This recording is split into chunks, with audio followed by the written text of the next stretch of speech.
पत्थर में आदमी। हजरत ईसा अलैहिस्सलाम का एक रोज एक पहाड़ पर गुजर हुआ।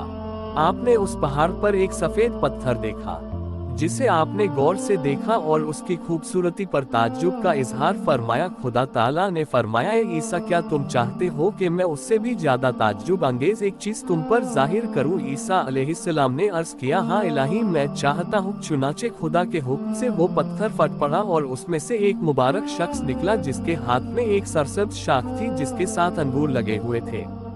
हजरत ईसा अलैहिस्सलाम से उस शख्स ने कहा, ए अल्लाह के पैगंबर, ये अंगूर मेरी हर दिन की रोजी है और मैं इस पत्थर में हर वक्त अल्लाह की इबादत में लगा रहता हूँ। हजरत ईसा अलैहिस्सलाम ने पूछा कि तुम इस पत्थर में कितनी मुद्दत से मसरूफ इबादत हो?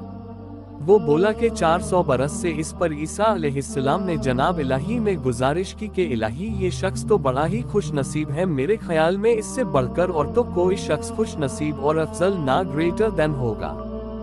खुदा ताला ने जवाब दिया, मेरे आखिरी पैगंबर हजरत मोहम्मद रसूल अल्लाह सल्लल्लाहु ताला अलैहि वसल्लम की उम्मत में से जो शख्स भी शबान की 15वीं शब को 2 रकत नमाज पढ़ेगा, वो उस शख्स की 400 बरस की इबादत से भी ज्यादा अज्र पाएगा। नुजहत उल मजालिस, सफ़ा 292, जिल्द 1।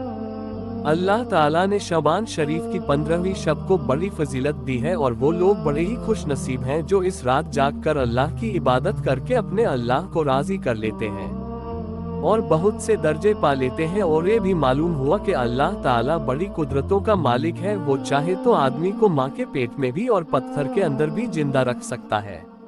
सच्ची हिकायात 874, हिस्सा 5वां। और ये भी मालूम हुआ कि अल्लाह ताला बड़ी कुदरतों का मालिक है, वो चाहे तो आदमी को माँ के पेट में भी और पत्थर के अंदर भी जिंदा रख सकता है।